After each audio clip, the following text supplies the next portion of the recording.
Welcome back to Fire Emblem Thracia 776. Last time we encroached within the walled city's walls, and now it's time to defend said walled city in the Onslaught. Welcome everyone to Hell, otherwise known as Tahra. So this is a really big urban map.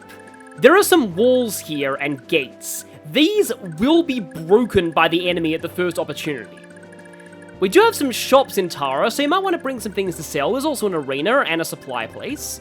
There's also some houses. To get Chapter 14X, side chapter, you need to visit at least 3 out of all of these houses inside Tahra, not including this house. None of these houses give you any items. You will instead get items in the side quests for each of the houses you visit. Now, this house here and this house here also don't count, but they also give you items. One of them must be visited by a specific character. Closing my windows because it's actually raining right now. Just started to storm fittingly for this. Now, there are a bunch of ballistas in this chapter as well, and if you know where you're going though, you don't actually need to go in range of these ballistas for very long, just to visit some of these houses. We also have some enemies here. Watch out, because there are a few hammers here, and there's especially a decent number of battle axes. If you want to capture these guys for battle axes, now might be a good time, because they have a solid amount of crit on them. We also have, okay, they're just heal staves. There's actually 2 separate, squads here. So those guys are 8th Division, whereas these guys are 5th Division. I believe the 5th Division is under, oh wait, no, Boldark is here. Boldark is usually, up here, but Boldark's the commander of these guys, so he has 3-star authority.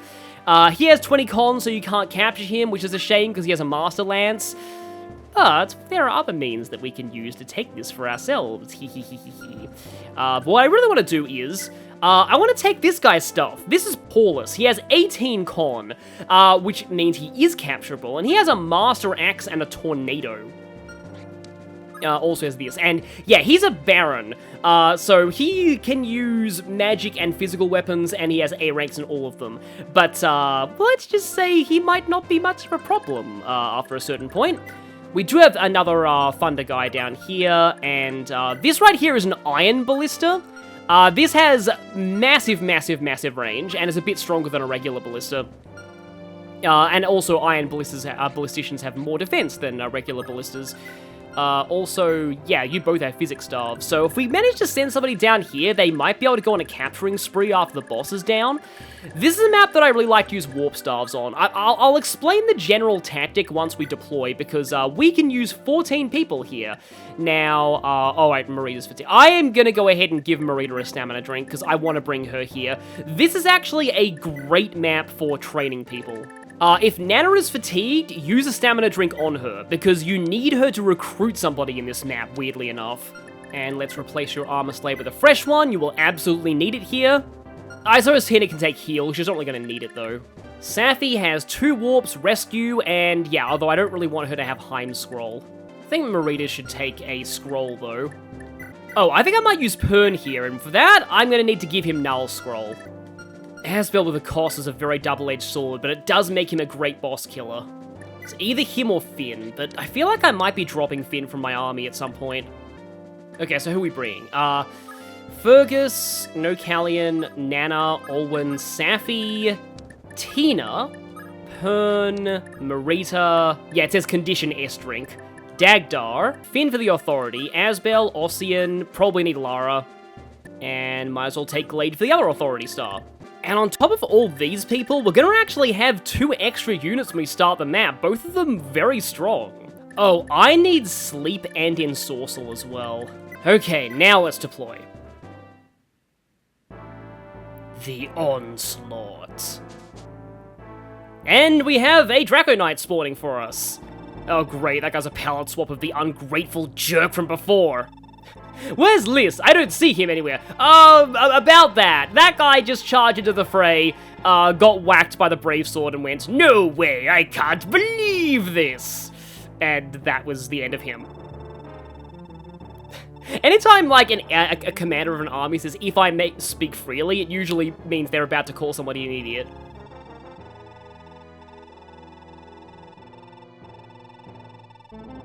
Yeah, well, at least the enemy general's pretty honorable, and that's good because I'm gonna try and capture him.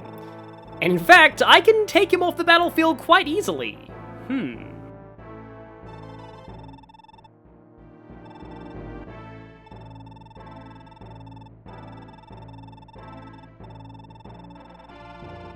Yeah, we're still facing Frigga. See what I told you way earlier, there was basically a whole arc for it.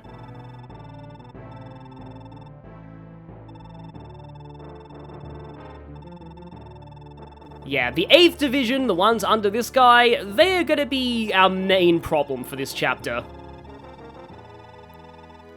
Just as soon as my men have finished their preparations. Be a shame if something happened to you before they're able to do that, huh?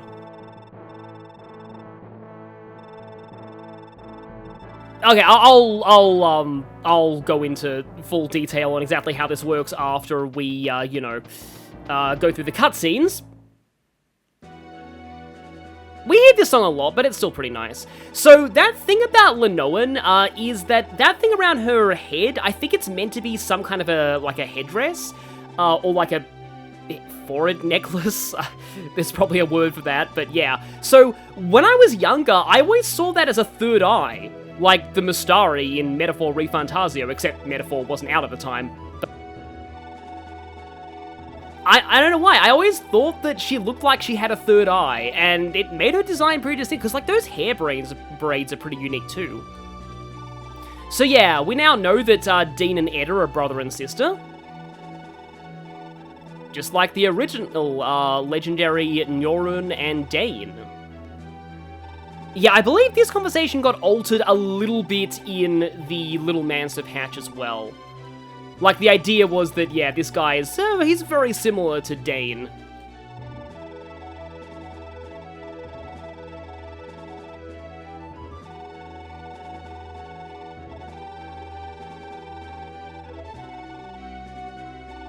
And, like, I originally thought this was implying, like, shipping between Linoan and Dean, but, actually, Dean is quite a lot older than Linoan, and Linoan's actually pretty young for someone in her position, so that's probably not a thing.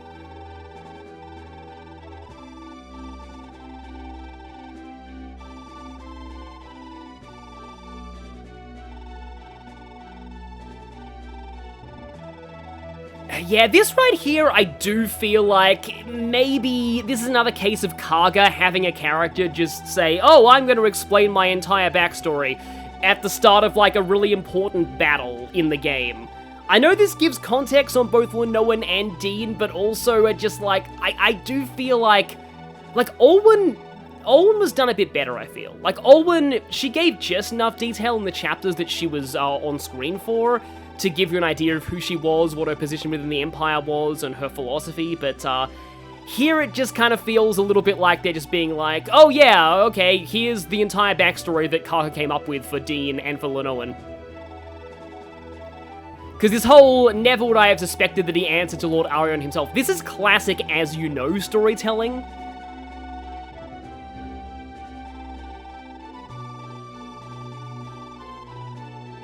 So, Arion is the son of Travant, the blood son, and therefore the adoptive sibling of Altenna right now. And also Altenna's love interest, because Yggdrasil. I was about to say at least it's not actual incest, but it actually still is, because the Crusaders they're descended from were brother and sister, but anyway. And yeah, for some reason, she is Arion's fiancée. Now, apparently there was a scrap plot point where Arion was actually going to kill Dean, like, for how close he was to Linoan, which seems kind of out of character with the Arion we see in Genealogy. They kind of did the reverse of what they did with Travant. But yeah, that's an entirely scrap plot point, don't need to worry about that, not canon at all. And yes, with Dean on our side, we will surely be victorious. We even have a different battle theme for this. But here he is. Fun fact, Dean is actually the first male playable flyer in the series. And looking at this bio, you can definitely see where Ha gets it from.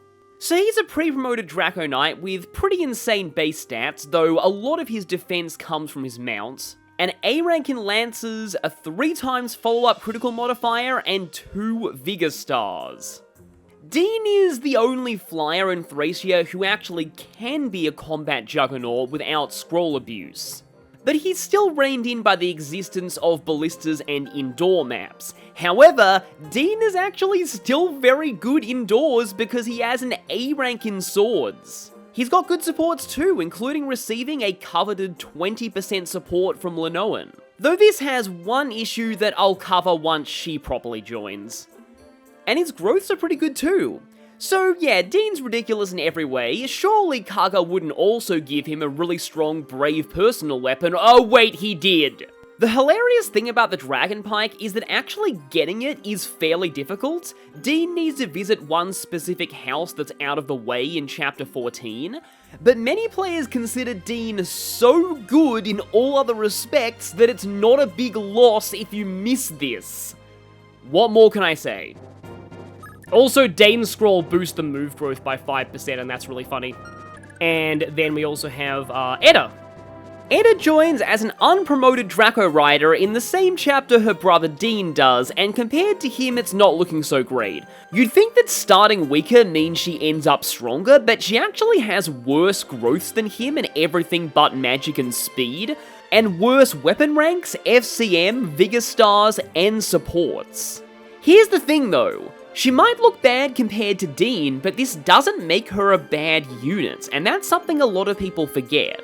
As I said in Karen's bio, flyers in Thracia are more about utility than combat, and Edda provides that in spades, and can be deployed alongside Karen and Dean to give you triple the flyer utility. Her starting B in Lancers also lets her use Rider's Banes and Killer Lancers, so she can still contribute in combat. So Edda's someone actually pretty good who only looks bad compared to an overachieving brother. I guess she's the Hilda of Draco Knights. Now, Dean and Edda have the affiliation Tahra's army, so they actually don't get authority from us, I believe, for this chapter. But they will for the rest of the game. Now, this chapter. So here's how this works. Normally this chapter is a very intense affair where you are dodging a ton of ballistas, and also, like, frantic amounts of reinforcements, and needing to just rush to all of the villages, and do all that, probably ignoring the troops down here, because there's no real time. Or you can just choke point here, here, and here, and the enemy will never be able to seize the seize point, which, by the way, is the objective of this chapter. We have to defend for 10 turns. So, this map is very similar in my mind to Elincia's Gambit, in the sense that it's a very tense map, until you realize you can just cheese it by choke pointing. At which point it becomes kind of tedious, and I've seen conflicting opinions on this online. However, I still enjoy this map, mostly because of the extra side things you can do. For example, Dean specifically needs to visit this village, because that gets him his personal weapon, the Dragon Pike. The village down here has Nosferatu, which is an incredibly good tome. It's basically Nana's Earth Sword, but for magic. So, if you use it on somebody with Wrath, you can do some really crazy stuff. So, what I like to do here is... Paulus has 8 magic. Safi has 12 magic. It's gonna take me a while to actually reach him with my cursor, because he ain't on a throne or a gate. The cats nestle close to their kittens. The lambs have laid down with the sheep.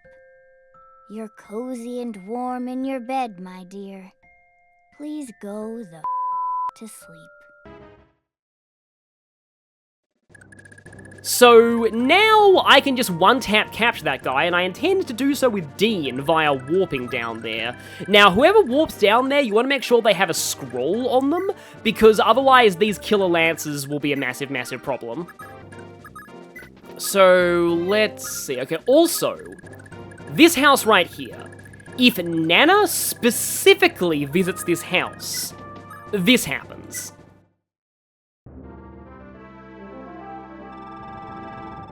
I feel like this guy right here is probably meant to be more of an Easter egg.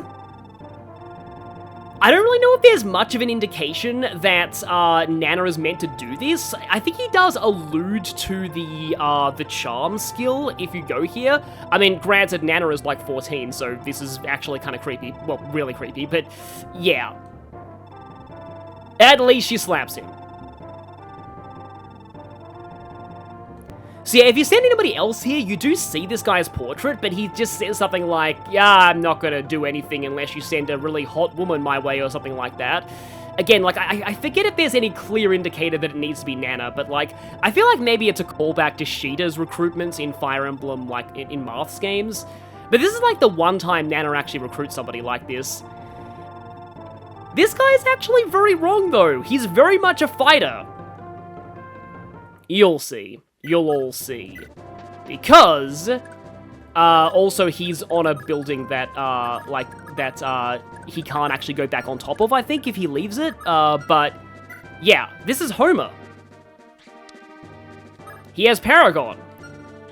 Thracia has some of the best designed growth units in all of Fire Emblem, and Homer is the first on that list. Homer is a bard, not the dancer-adjacent ones from later games. He's Lewin's class from Genealogy, effectively a mage that also gets light tomes. He starts under-leveled, but his base stats aren't that bad, and being a magic unit who joins in a chapter full of armor knights you can easily chokepoint off, he's not that hard to train, especially since he has Paragon, doubling his experience. And he's very worth training, not just for his ridiculous growth rates, but because he promotes to Sage, with all the staff rank and bonkers promotion gains that entails. Plus something a little extra, Homer gets 2 ranks in light magic on promotion, putting him up to B, enough for the Nosferatu tome you get in chapter 14. With his ridiculous stats and Nosferatu, Homer can be almost invincible on the front lines. Oh wait, I didn't even mention he has a 5 times follow-up critical modifier. The fact I forgot that really says something. Overall, Homer is a character I recommend everybody who plays Thracia train at least once. Trust me, it's an incredibly fun experience.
So yeah, let's have you just go over here and think about what you did, and now...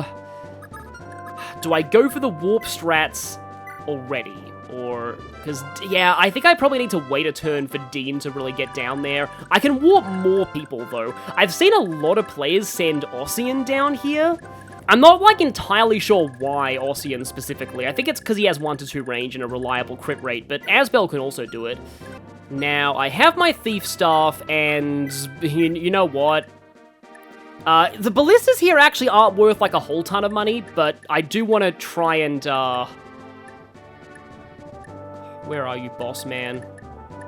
Wait, does she not have enough magic to steal from him? Oh, she has... Yeah, just barely not enough. I need to ensorcel her.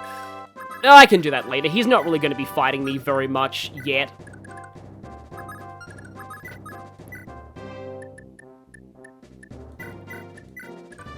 I'm just thinking of who I send down there, because whoever it is needs to kind of hightail it back to me. Oh, I also have the rescue staff, though, I suppose. I think he'll actually just go here. Again, make sure they have a scroll, because otherwise those killer lancers are really scary. And then I'll be sending Dean to join him soon.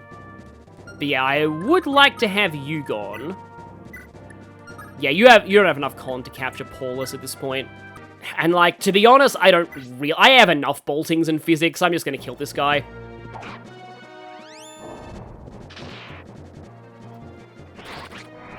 I'm mostly sending Ossian down here because he has a bit less experience than most other people. And we'll be getting another Vouge soon, at least on the route that I plan on taking. Another plus 2 HP is pretty good. He's getting up there in the HP department. So I'm going to have... Okay, that house here is not in range of any ballistas, which is good. So not really a high priority for me to visit that house just yet, but I'm going to go ahead and get it out of the way.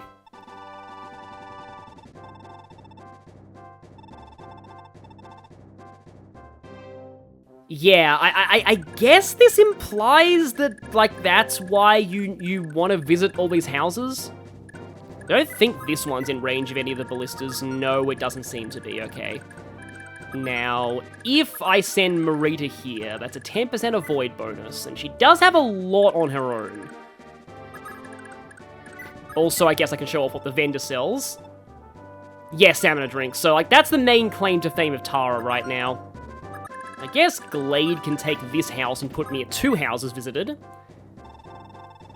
I do want to get all of them, though. Now, it's funny that you should mention the rule of Thracia, because that's going to come into play later in this map. Yeah, this map does pull some... Oh, I can visit this with Fergus. I probably should do that with him, rather than Marita. Silver Sword is not bad. I'm just barely not able to afford it. Do I have... Nah, most of my stuff is kind of too good to get rid of. But I can visit this. Ah, yes, you wish there was a Divine Pulse in this game, but there is not. It's just easy to call those mechanics Divine Pulse, even though they're actually called different things.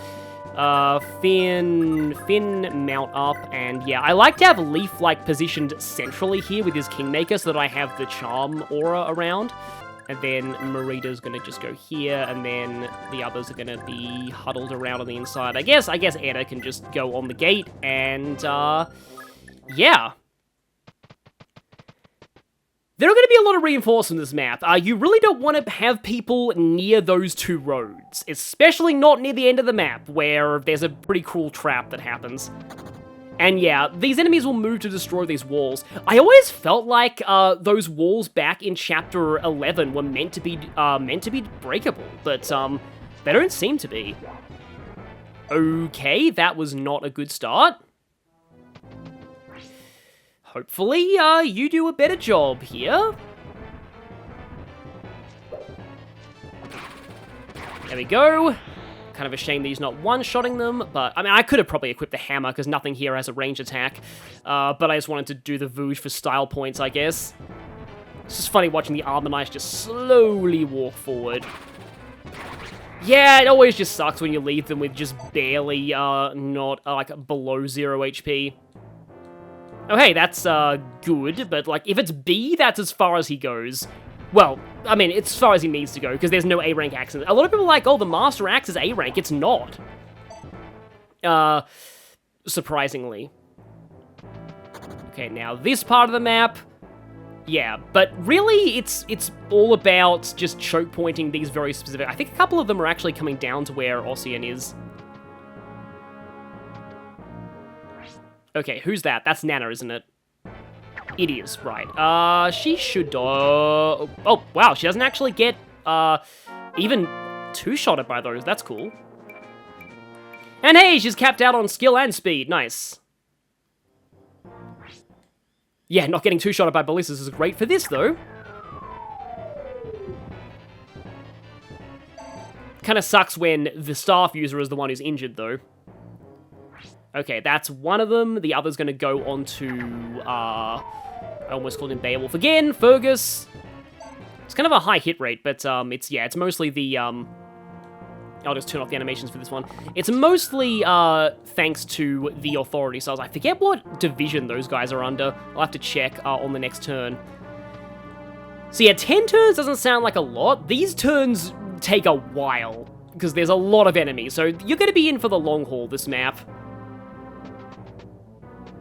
You're just moving to, like, block Ossian?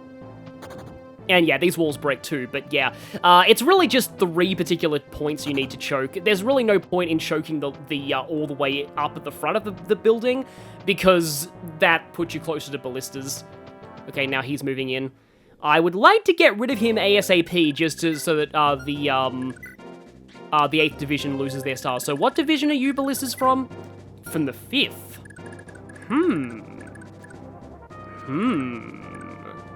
Evil smile. Warp time. Let's send Dean down here.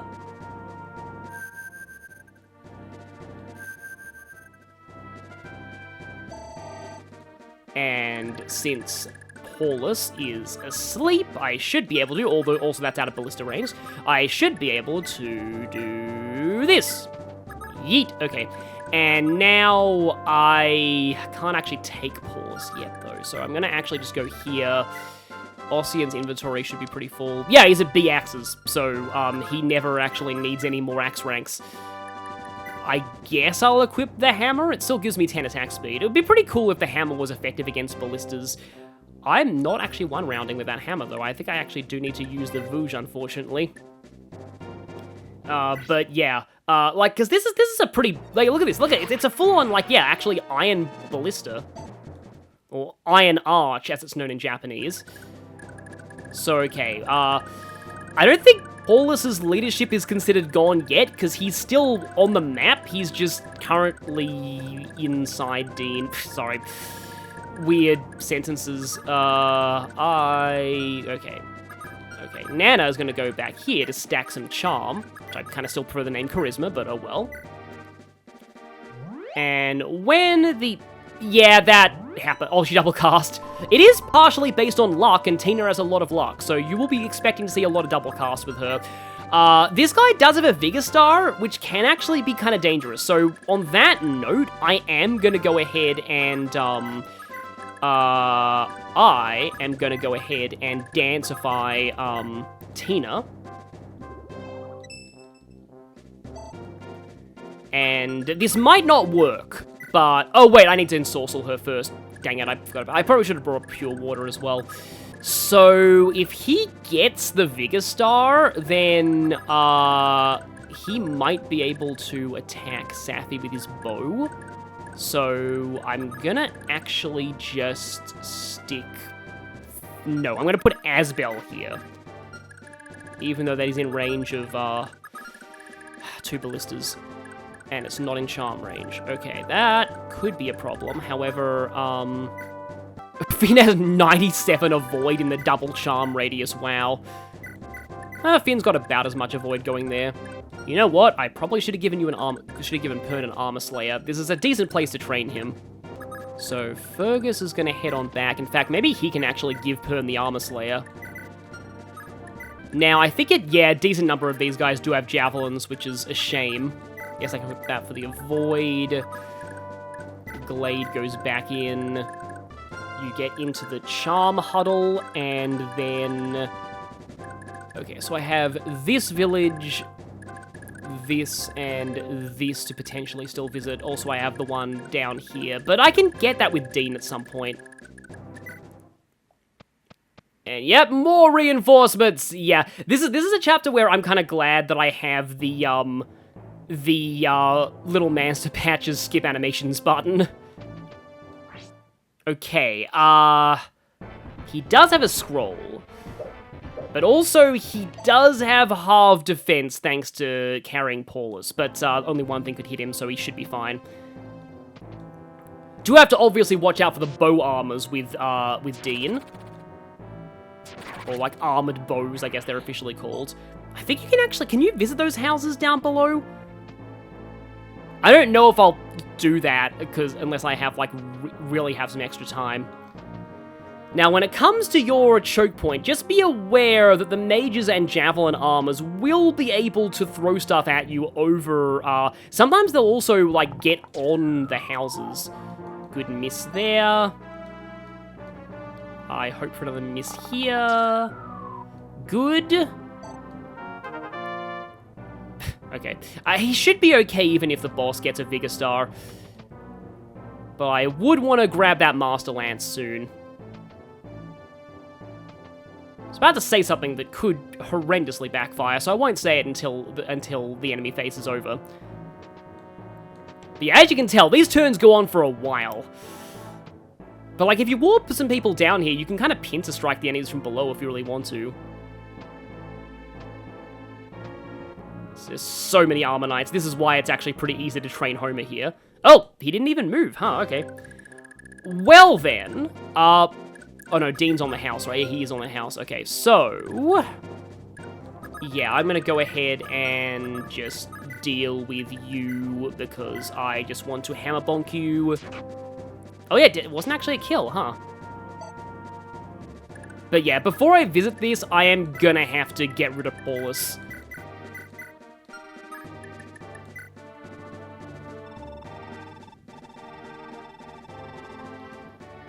And that is going to heavily neuter the ballista hit rates. The ballistas are now... okay, it still says they have 88, but like, it's going to neuter them, take my word for it. So yeah, this is the point where you really need to start choke pointing, and that means I do need to... how much okay, Glade has 10, Finn has 9, they're pretty similar.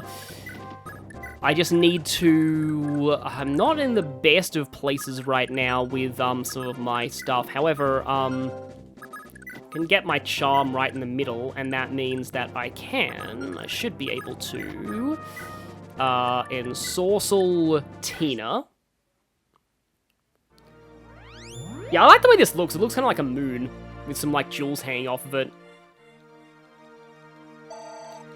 My staff users may end up getting fatigued, but it's a sacrifice I am willing to make. Especially since you really don't want to bring staff users to Chapter 14X. Okay, so now that Tina has this, she should now be able to Thief Staff the Master Lance off of the boss guy. Here we go. I get to choose anything I want. Okay, the Rider's Bane's a little scary, but I'm going to go for the Master Lance first. This might miss, but if it does, it's not really the end of the world.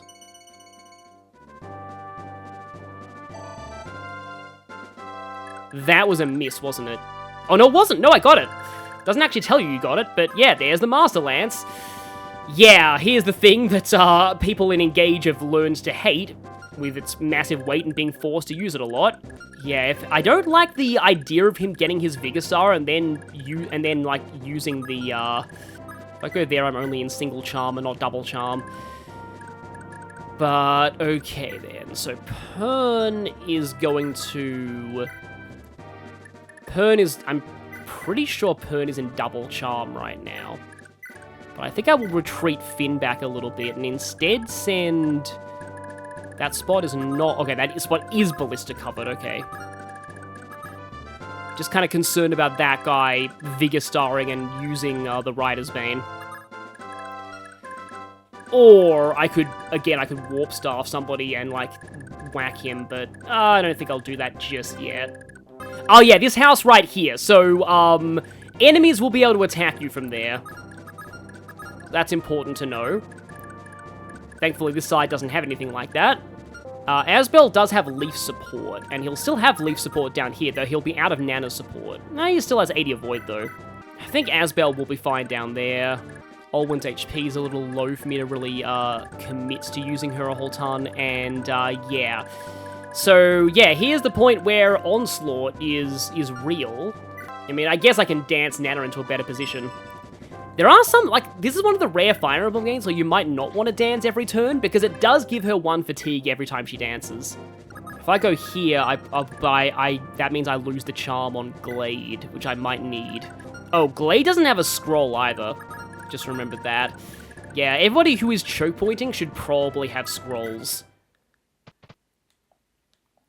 I forget if these are random or not, these reinforcements, but okay. Oh, right, yeah, I don't really care about you right now. Paulus's whole squad's basically gone. And now it is time to play a game called Merida hopefully kills everything, but yeah. They still have a 1% hit rate on her.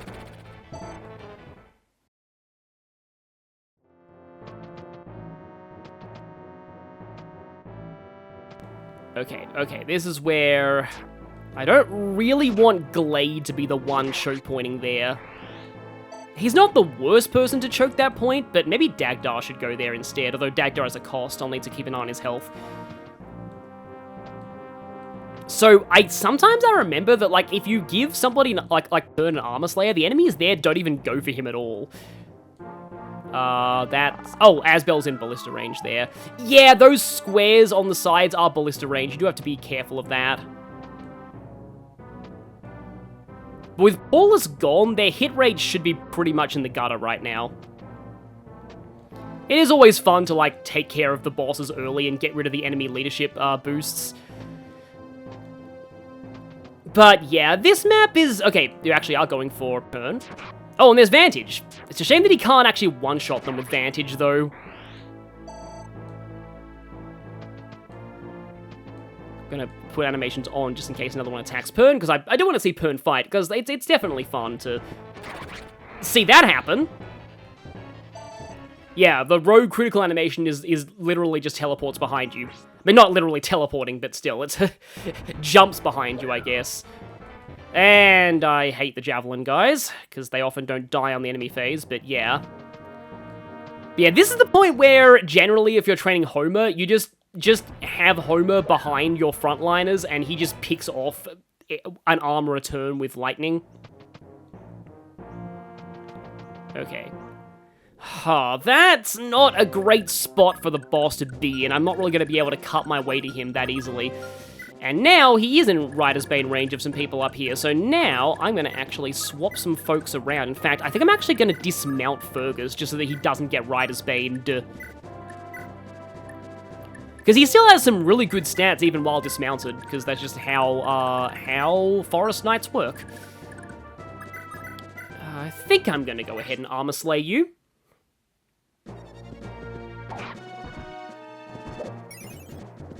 And there's Soul, even though he doesn't really need it. His HP is a little low to Soul tank, but Soul is still nice to have. And, yeah, that's still Ballista, so no matter where Asbel goes down here, he's getting ballisted. But his evasion's pretty insane. Okay, I kind of wonder if Leaf should be closer to, like, the side, because that means that, he needs to be in range of Asbel.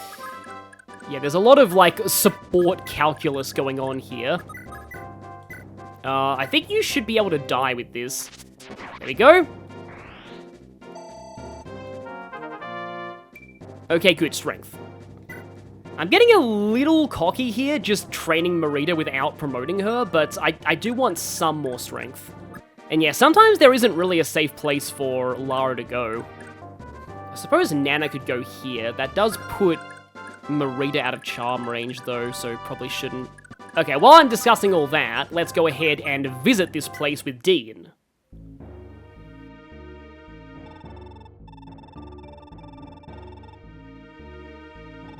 This actually reminds me a little bit of that Matthew village from Fire Emblem 7, like Lynn's story, where if you bring... No, wait, it's the Hector village. If you bring Matthew to it, you get a very different conversation.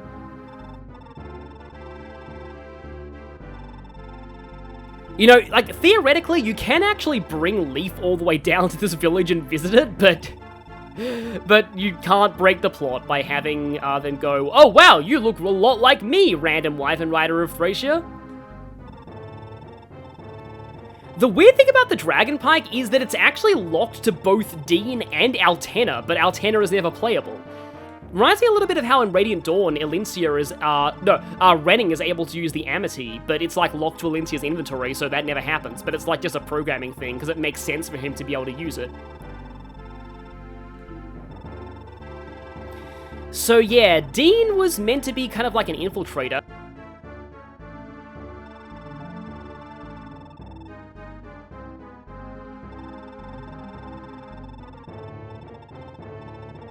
Oh yes, Altena, you'll know all about your brother's feelings in a few more chapters of genealogy.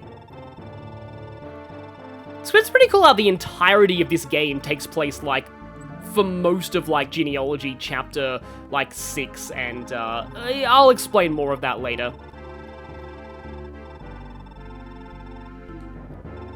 But, you know, she can't order you, but she can ask very nicely.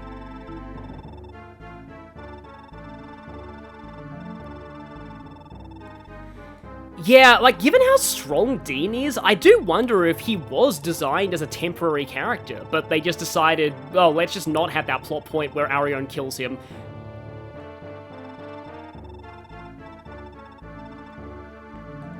Yes, he couldn't risk leaving the kingdom unguarded, otherwise an enemy could seize it and then he'd get a game over.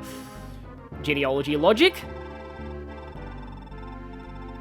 I mean, you know, you're a pretty good stand-in for him. Like, this right here is a kind of expository plot dialogue that I'm okay with, because it makes sense in the moment, and it gives you a good item. So yeah, there it is, Dragon Pike. Need to be a little careful, though, in case there are bow armors or more ballistas around. There's a couple of bow armors up there.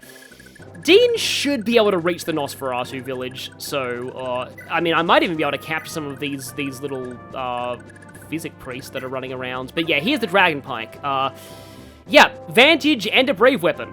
And I will have already talked about that in the bio, so I can't quite go on about that here. But I still think it's hilarious that some players actually think that, like, Dean's good even without that. Can you reach... Okay, you barely can't reach him.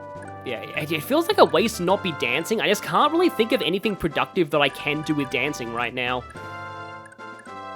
Like, apart from maybe dancing for, like, Asbel... I mean, I guess that's possible. Let's go ahead and do that. I actually think the map dance animation from the GBA games looks very similar to that. Good crit there. Oh, nice. Okay. It's a killer bow. I'm a little scared about that killer bow hitting somebody. I mean, Asbel's still in Leaf's Charm if I go here. I almost wonder if I do that. I might have to move Nana forward, though. Oh, they have one hit rate. It's more the boss that I'm vaguely worried about. Because he has got a decent amount of hit, but, like, Asbel's avoid is completely insane, so... I don't want this to be famous last words, but I think he should be, like, I kind of just want the boss to attack Asbel and die. Okay, wow, that was insane. However, follow-up critical modifier, so goodbye. Given the choice, though, he's probably going to go for Pern, who has a scroll, so he's not going to get crit. So anybody in serious danger? I don't think so. Now, you do need to be very careful of the turn count, because later in the map, you really don't want to be too far to the west. Yeah, this is another case of, like, Thracia being, like, not, like, technically, like, super difficult, but also, there are some, like, as far as gotcha traps go, this map has some very nasty gotcha traps if you're not prepared. And, like, if you don't know that you can just avoid being in range of most of these ballistas, it also gets pretty rough.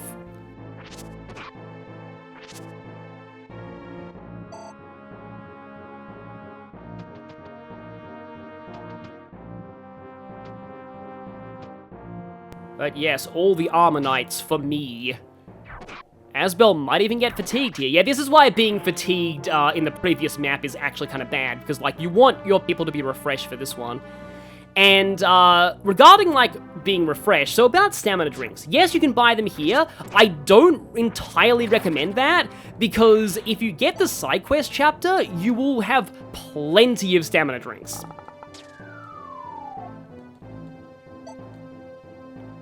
I'm just going to let the battle animation play out here because I want to see how much hit they have. 8. Should be okay. But this is why I haven't given him a cost yet.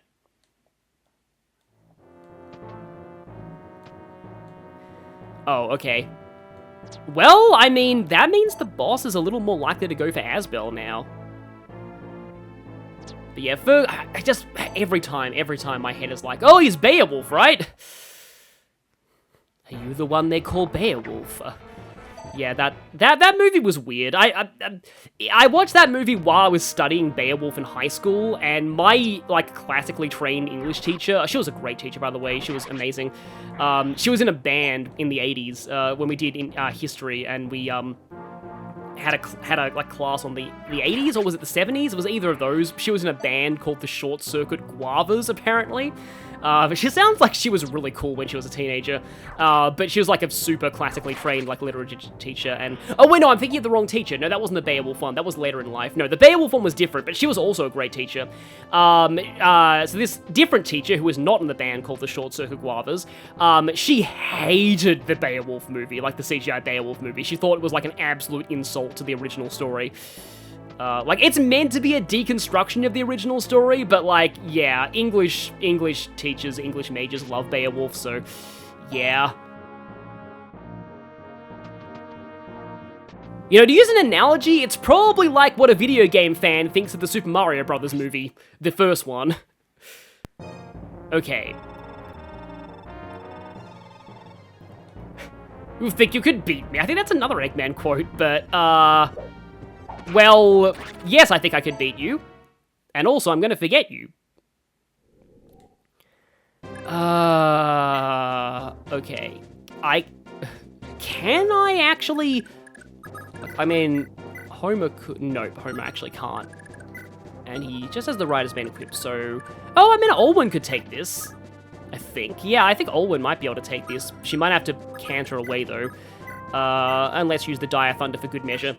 So yeah, no capturing this boss at all. Anybody with 20 con is totally immune to being captured, even if they're put to sleep. At least with mounted units, you can put them to sleep and they'll lose their mounts, but yeah. Tomfoolery, that's a good quote. Yeah, I didn't think it would be a full level for her. But now she ducks back, and now everybody here has their hit rates go to absolute crap because yeah, his authority stars are now gone. There's no authority stars left on the map. So at this point, it's mostly just holding out, getting a bit of experience. So like that is the thing with this map. Like a lot of people do think this map gets boring once you they're all ranged weapons. Oh no, I need Nana's like support. But I can't put my dancer there because then that guy will attack her. I'll just try and use the Paragon Sword on you again. Whether I one-round you or not, okay, I did one-round you. Getting a decent amount of experience there. Yeah, I'll probably promote her soon. Okay, one of you doesn't have a Javelin. Alright, there are some physical weapons down there for Pern to level up off of, I suppose. Like, as much as I'd like Fergus to take a step forward, he can't, because then he gets double ballisted. And now it is still raining where I am, but it's really bright now, which is very disorienting. Let me just check the map. Also, I need to check the turn count as well. Where we at right now? 5 turns. Okay, yeah, so we're halfway there. And living on a prayer, I guess. Oh, yeah, Ossian's gonna have to hightail it out of here soon. Just saying. I don't want Ossian down in the south when the rush comes, to quote the name of a Fire Emblem song. Because the rush will certainly come, and, yeah. Does not end well. Okay, you got 80 avoid, you're fine. Oh, yeah, that, actually, I'm gonna put Dagda here. And Iron Bow across you. Because if Dagda stayed where he was, one of the enemies could, like, walk in front, and then... although now he could potentially get accosted by the mages, which actually would be bad. Because, like, I don't want one of the ranged enemies to stand here and attack somebody, and so that Pern can't kill things, but... 54 avoid. Should I be worried about Dagda right now? I don't know. We'll see. Complete waste of physic, but, lol. Every little bit counts. So yeah, this is one of those maps very much like Battle Before Dawn, where you can make the argument that once you know how to choke point it, it does get kinda boring.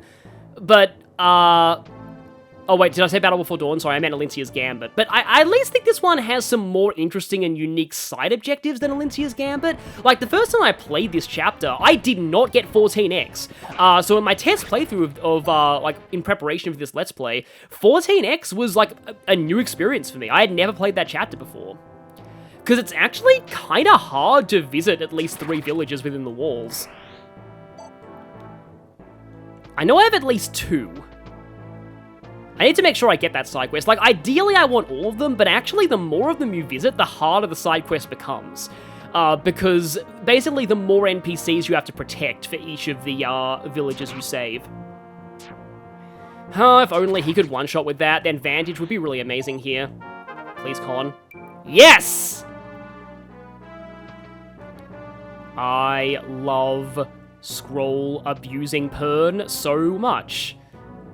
Because then he can just steal, like, not everything, but he can steal a lot, and it's really fun. And I'm just going to show his animation here, because why not? Yep, 1 hit rate. 1 hit rate. So, to any of you in the comments who have played Thracia, what was your first experience? Because I know that when I first played this map, like, this map was actually really hectic. I didn't know how to cheese it, so it was a crazy scramble. And like I said, I didn't get the side chapter. It was like the, whoa, I missed the capturing side quest as well. Those are the only 2 side quests I missed. Granted, my first playthrough of this game didn't actually complete because I gave up at 24x, which is 1 chapter for the end, and you'll see why once I get there. 24x is, something that certainly exists, and is, let's just say it's one of the few times I agree with the assessment that Thracia is one of the hardest games in the series. Yay, strength that doesn't matter, because strength doesn't offset tome weight in this game.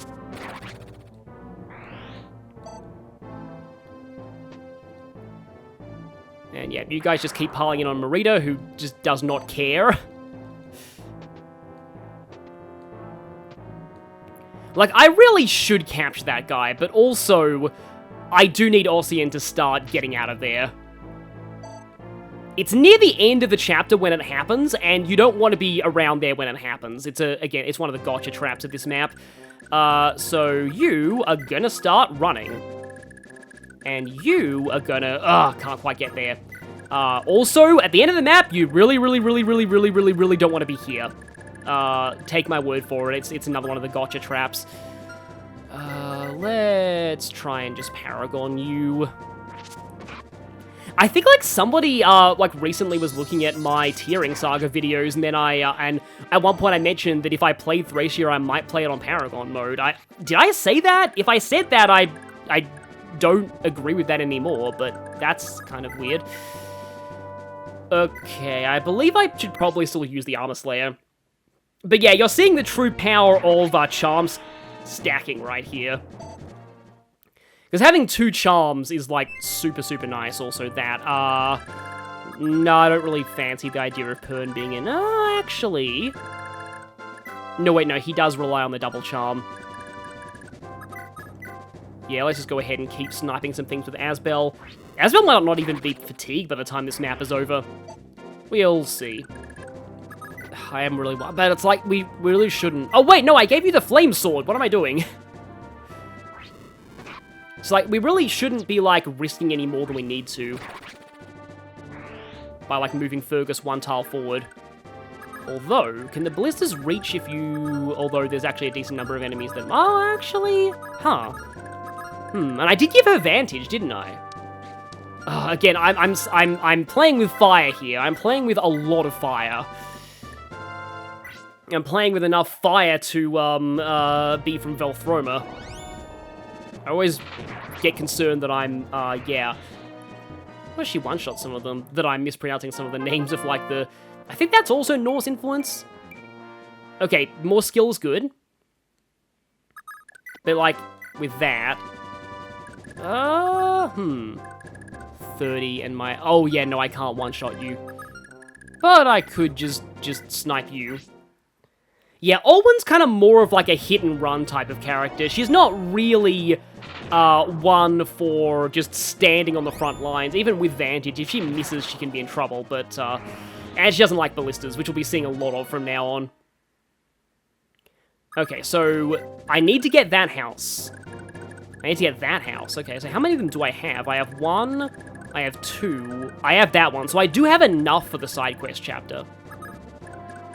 Do I really, though?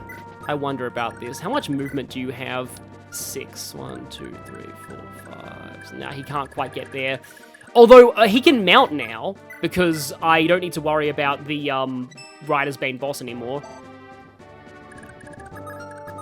And I don't think... Nah, nothing can actually get to Lara there. So I can have you go ahead and mount. Don't really want the enemy to get the bright idea of going for Glade instead of Merida. Okay, let us continue our totally Onslaught. Because, yeah, the main thing with this map is get rid of the boss as soon as possible, and then the enemy's hit rates go to crap, and then you can just dodge tank them with charm. That's just the main thing. I hope you guys are still enjoying this. I just, yeah, But, like, okay, so I saw, like, something on the Fire Emblem subreddit where somebody was really praising this chapter for being just such an excellent, epic climax for this arc of the game. And then one of the, let's just say, really high-up, hardcore members in the Fire Emblem community commented on that post and was like, oh, actually, this map is objectively bad because you can choke point it in 3 places, so you shouldn't be praising this map, and you're wrong for liking it. I mean, I'm exaggerating, but that's really what the tone sounded like. It's just like, actually, this map is objectively bad, stop praising it. Yeah, it's just why I don't really interface with the Fire Emblem fandom all that much.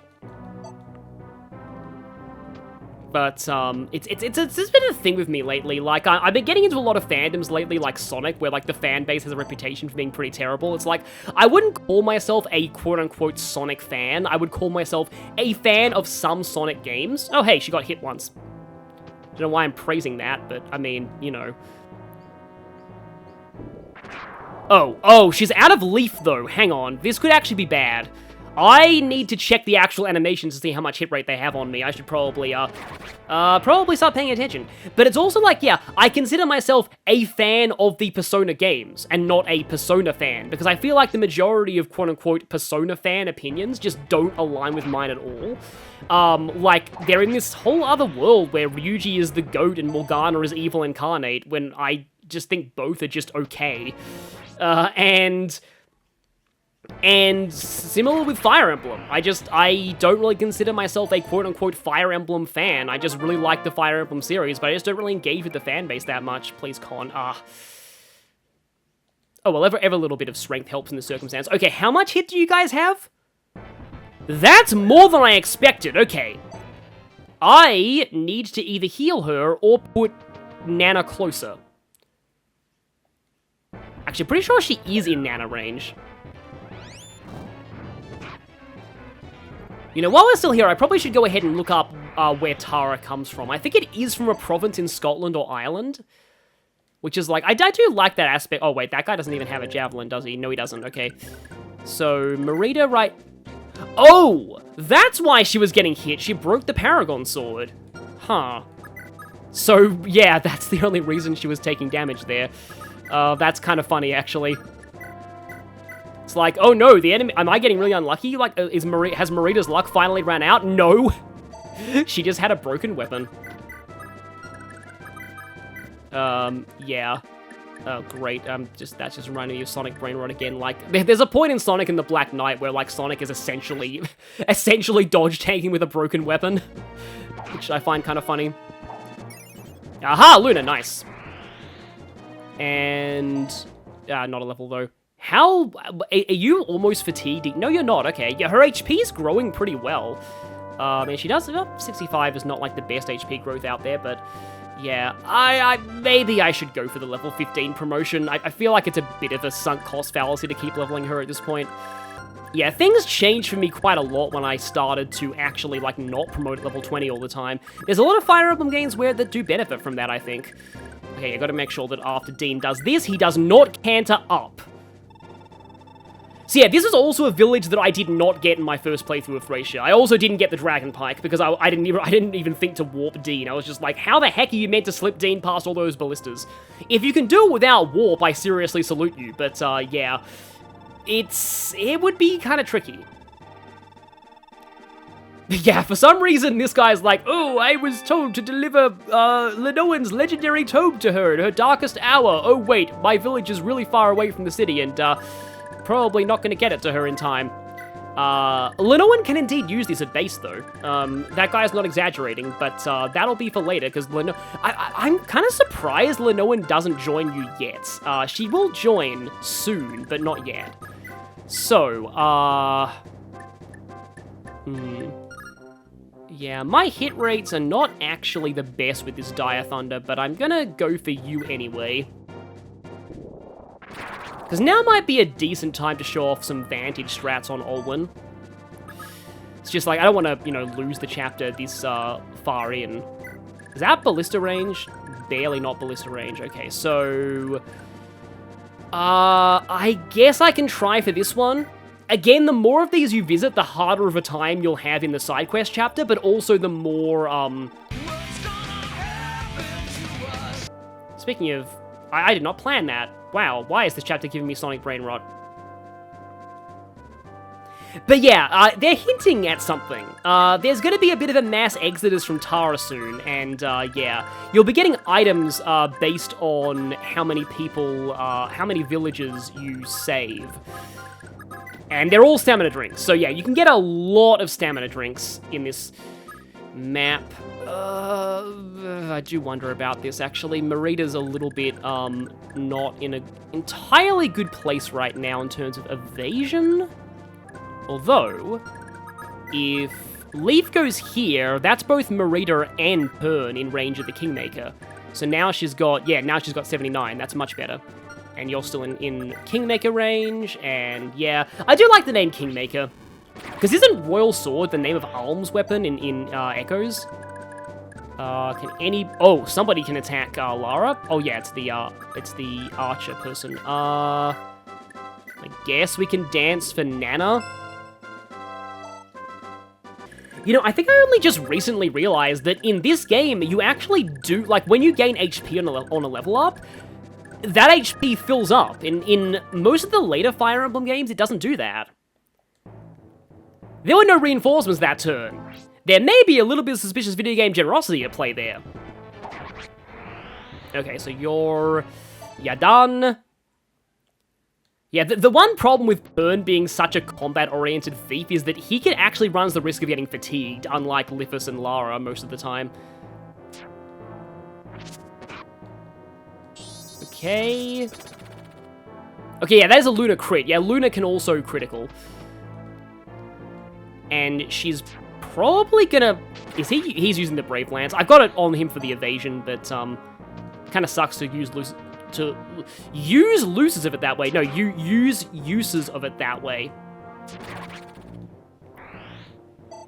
But, yeah, these guys fold pretty quickly with their commanders down, especially when Pern's on the case.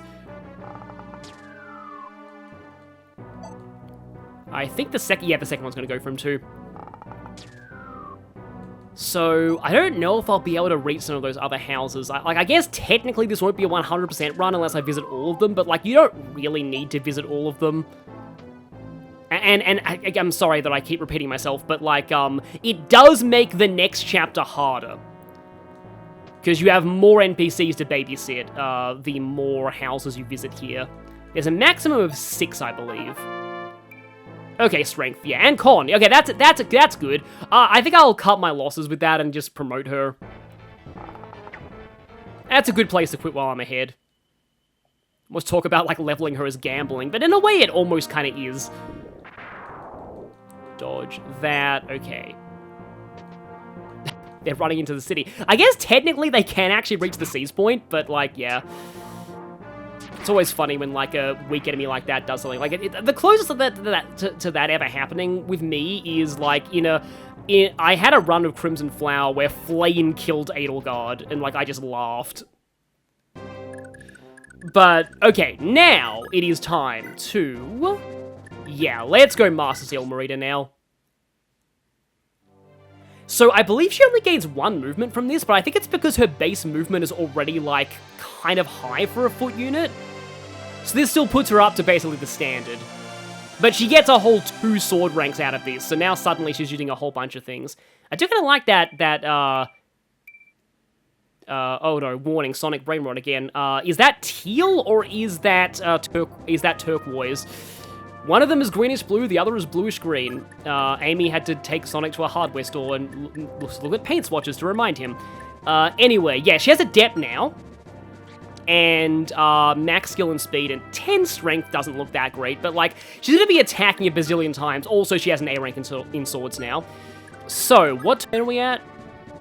8. Okay, yeah, I think the thing is gonna happen really soon.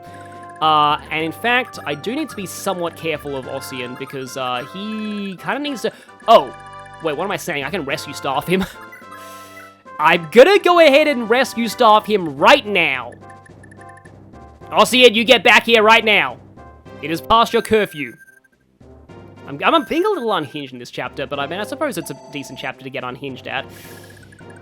Because, yeah, Dean also needs to... As long as Dean is not in range of any bow armors or ballistas, he should be fine. I just really want to be away from, like, the bottom of the map, because there's... like, this gotcha trap that's coming up is just... by far one of the worst things Thracia pulls on you. Like, this one is legitimately kind of bullcrap. And it definitely gets a lot of people playing this map blind. Oh. Okay, yeah. Yeah, that's why Olwen does have issues sometimes. So, I am actually going to go ahead and put Ossian right here, and I'm going to whack you with a hammer. Okay, good, that was a one-shot. But yeah, like, she would have died there if she hadn't dodged one of those two. In fact, I think that was actually insanely lucky. Like, that was probably death, right there. So I really shouldn't be getting too cocky here. Because I didn't even need to attack that guy with Olwen anyway. But, okay, yeah. So again, suspicious video game generosity. There aren't a lot of reinforcements left. Most of these guys are not, like, still here because Marita, has kind of a habit of not killing things right now, but she doesn't really need to.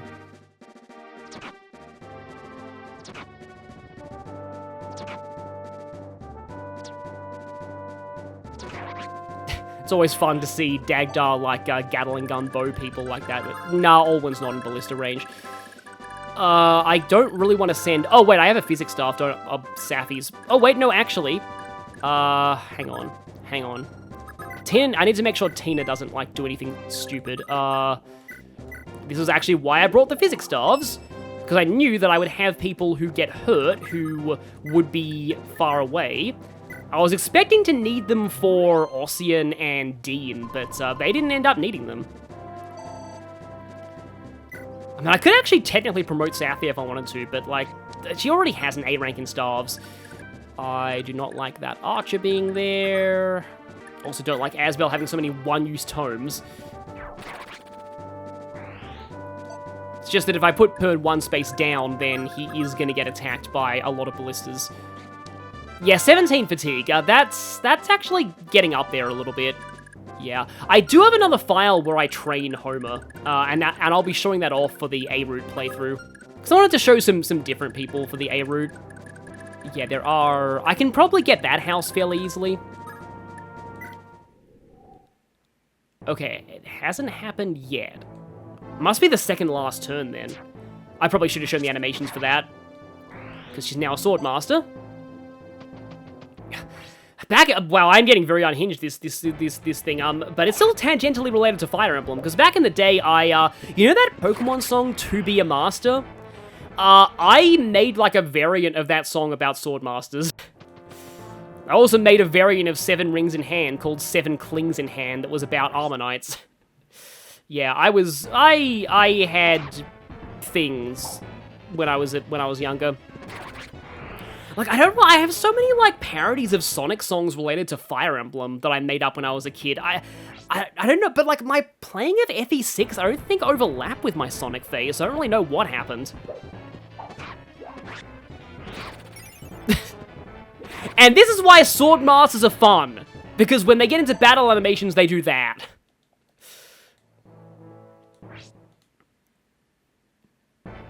It's way better than that. That's more of a hit rate than I expected. But it's definitely a lot better than that one Brave Swordmaster in Path of Radiance, the Black Knight chapter, who always, like, he looks really scary, but, like, he typically does, like, 0 damage miss when he attacks you. Ossian's fine, right? That bow armor's not gonna kill him, isn't it? I feel like the hammer's weighing him down slightly. And I'm just going to show this, because she'll probably dodge. Yes, she will, because it's a 1% hit rate.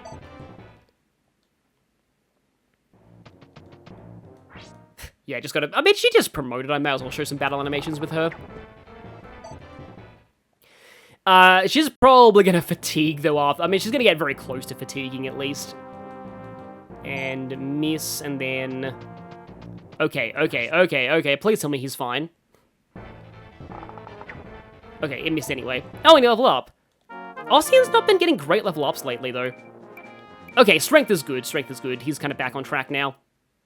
Maybe I should say that my people haven't been getting good level ups more often. Oh, you are the biggest moron in the whole of Moronville. Yeah, and he got Lunared. Kind of deserved. Though the Luna only got rid of 3 defense, but still. Marina doesn't need better swords, but, like, she doesn't need great swords to 1 round now. Like, she's pretty much grown out of Marita's sword at this point. Given that she sort of has a built-in Brave effect at this point, because, you know... well, I wouldn't say she always has 20% Adept, but, like, she's got pretty high chances of Adept. 8 defense Armor Knight? Really? Yeah, sometimes the enemy stat rolls are interesting, let's just say. So is the thing about to happen? Yes, it is. Here we go.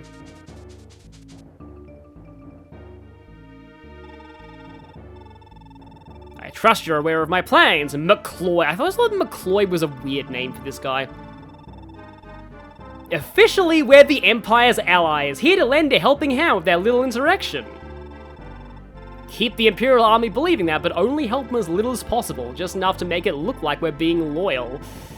Ah, yes, the beauty of having enemies who are also enemies of each other. Like, South Thracia hates us, but they also don't like the Empire very much. Yep, they're gonna go ahead and seize Tahra, attempt to seize Tahra for themselves, yeah. So, like, I do kind of like this aspect of the politics of Thracia, the fact that, like, you've got both South Thracia and the Grand Vale Empire after this place, and we've got green units here.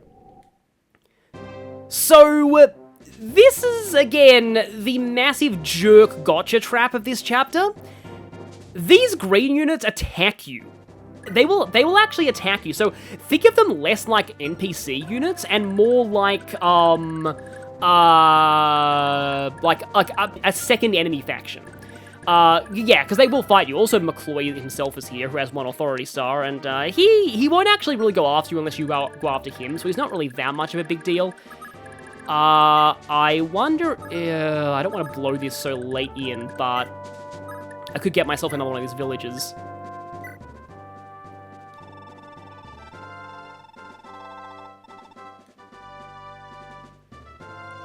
So, yeah, a lot of these people just want out, and I don't blame them.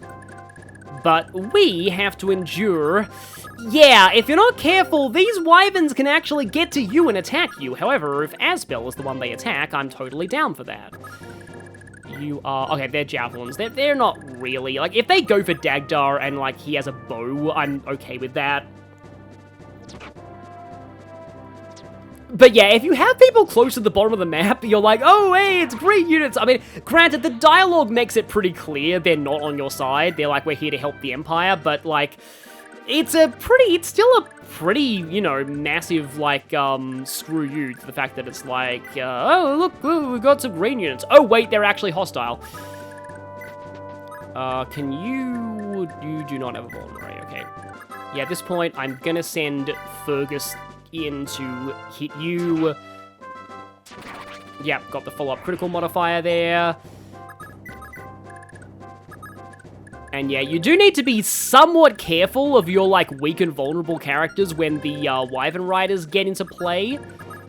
But I think the majority of them are okay, one of them can go for Pern, and I can't move him because he's choke pointing. Yeah, a thief is choke pointing, imagine that. But, okay, we're almost done here. I think it's actually... Mona's done a good job holding down the fort there, though. I probably don't even want to move her away. And, don't be anywhere near here, by the way. Because there's gotcha trap number 2 is about to, rear its ugly head. Oh, right, Nana. Nana can heal him. It's like, can anybody actually get to Aussie without putting themselves in serious danger? But, no, Nana can, go here. I think we should be good here.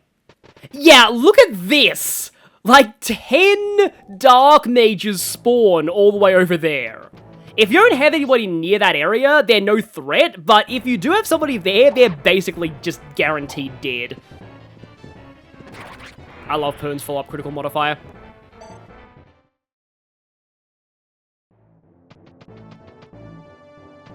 Okay, how much hit and damage do you have? Oh, 57's higher than I thought. Oh, right, that's Dean. Yeah, that's not Fergus. I thought they look pretty similar with their map sprites. In fact, I think they look exactly the same with their map sprites. But, I mean, Dean's a pretty solid unit dismounted. Because he has an A rank in swords. I would have already explained that, but yeah. I still haven't actually looked up Tahra's name origin, but it's just because my game pauses when I do that, and that makes the music awkward.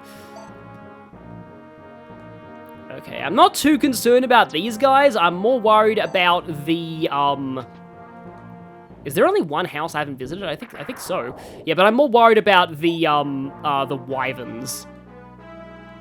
As I typically am. Yeah, wyverns typically don't give me much trouble outside of, like, a new mystery of the Emblem. Yep, here they come. These guys have a pretty interesting army name, if I'm remembering right. I think they're the Wilted Rose army. So here we go! NPC phase. Oh, they're going for... Okay. I think they do try and get the seize point, if I'm remembering right. They do seem to have random movement AI, though. So I think at this point, hi there. Yeah, you can actually fight them, though. That was also something that I didn't really know in my first playthrough. Because, like, the idea of attacking green units isn't exactly, like, intuitive if you played most games in the series. They're worth a pretty good amount of experience, too. Oh, yeah, because they're technically promoted, because the Draco Knight, they're, Draco Rider is the unpromoted version. So that would explain it. Okay, now that those two are gone, I'm pretty much safe here. Just need to get Dean out of range of the, okay, oh, that's nice. These, oh yeah, they are the Welkin Rosen, which I think is, like, roughly means Wilted Rose. But they just have Jormungandr. There are gonna be some, Lotrian mages in the next chapter that we want to capture, but not these guys. I don't think Dean actually needs healing right now, but I mean... Suppose Homer can go, like, over here, and then, like, Dean can go here, and, like, Nana can heal him. It makes sense for him to be guarding the castle of Tahra by the end of the map. So, you're, like, 50... Yeah, wow, Nana's oh, actually, she has the Heim Scroll. Yeah, that's a lot of magic growth. And she still has 15 levels more to gain. Okay, so it's possibly from the Hill of Tahra, a place in Meath in Ireland, which is a site of coronations of ancient kings of Ireland.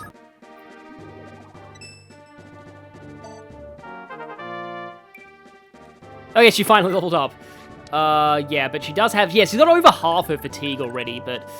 I forget if the map just ends now or not. I mean, I can probably... Oh, Safi already used her movement, so I can't actually warp somebody down there. I'm gonna... it's probably fine if I don't get all of the houses. Like, I'm sure people aren't gonna get mad at me for that. As long as I get the side chapter, it's fine. And let's see yet more You Never See It Coming action. I still can't one-shot them with the Armor Slayer. I do remember Dew back in Genealogy was pretty fun when he promoted because his rank went all the way up to A. 10 strength is pretty good. No, con is a little unfortunate. There is a body ring, I think, in this game, and I usually like giving it to Pern.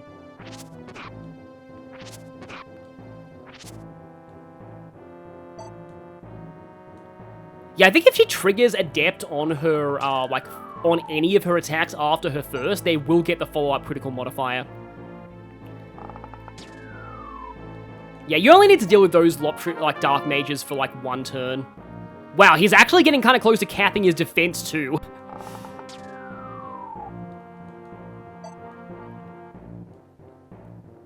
But yeah, this should be pretty much over. Like, you can kill McCloy if you want to, but it's not necessary. I don't even... you probably can sleep staff him. That would be the only way to capture him, but, like, I don't know if capturing a green unit is even possible. I never tried. Maybe you can? But I'd rather save the sleep staff for capturing other things. Oh, am I going to end this map with Marita just barely not leveling up? I don't think any of these guys can reach me, which is good, because, like, they are pretty scary.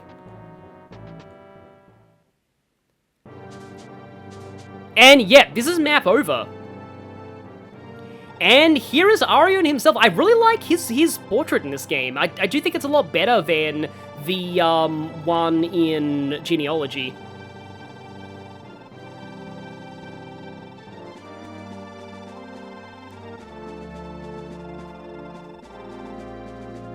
So, again, the end of this chapter is very, very interesting. It's like, we've got this real political playing going here, being like, okay, so we're kind of going to end up being saved by our enemies. Like, the ones who killed Leaf's parents, because they're just like, yeah, you know, if we swoop in and say, yeah, we saved you, Tahra, and then, yeah, that's going to secure an alliance with South Thracia.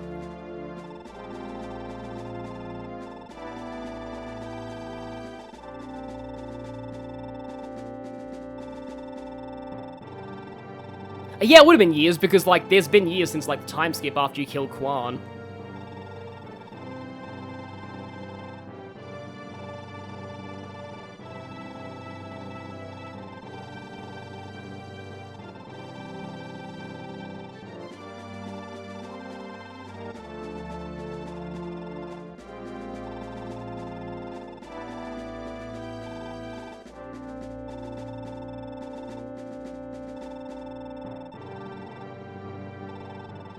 Does Trevor... No, I mean, Trevor probably knows that his fiancée is there. I think that the whole Arion and Lenoan marriage was arranged. It was probably a political one.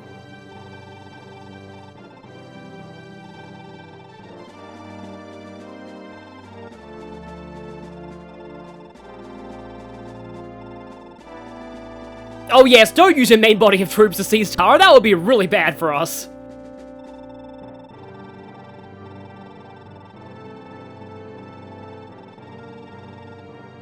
And yeah, like, this is, like, Thracia is kind of a rare game where actually, like, the Camus characters on the enemy side actually do something. Like, they actually make a genuine attempt to avoid bloodshed. Like, in a way, though, the Camus archetype didn't actually start getting bad until, like, Effie... Really, Selena and Sacred Stones, because, like, Lloyd and Linus do switch sides, it's just that they get killed before they get the chance. But we've been tagging these enemies for ages, we could probably take them all!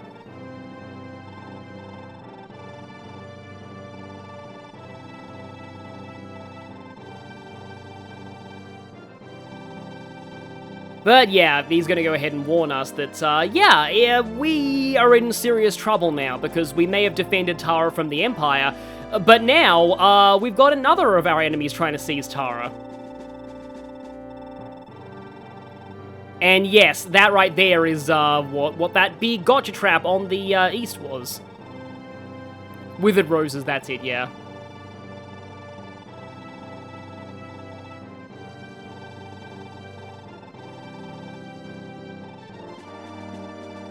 See, I like how that final wave of reinforcements is narratively significant.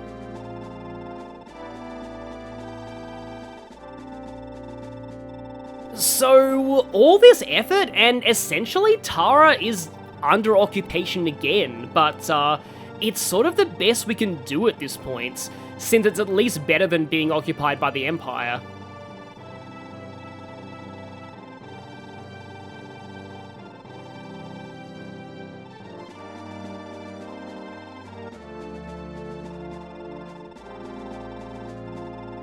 Unfortunately, yeah, Thracia doesn't exactly like our army very much, so we're gonna have to leave.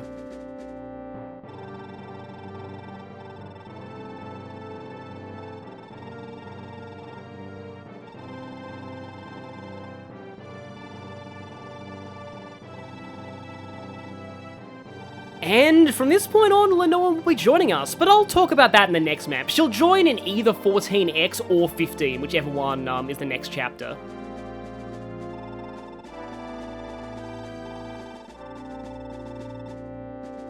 Yeah, and, well, let's just say that there's a decent chance that your father might lie destroyed by Lord Leaf and his army as well when all this is over.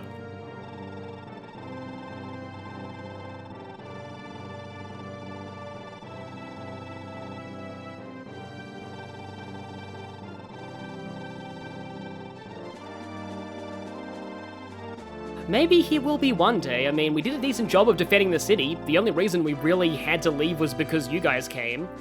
Will he grow to be Thracia's ally or its greatest nemesis? I wonder. You know, if this game had like a remake, I can imagine a voice version of that line being in the trailer. Oh yes, I'm sure that Altena would love to meet Leaf one day. Yeah, that definitely wouldn't reveal some things that would be very bad for you if she met him. But yeah, that's that map over. It's a pretty long one, and I honestly do kind of enjoy it, even if it does get a little bit turtly towards the end. But I'll see you next time for... I really hope that I actually did unlock the side quest chapter. In fact, I'm actually just gonna go ahead and make a save now just to see that if I did. I did, okay, good. So, yeah, next time we'll be going for Yearning to Breathe Free.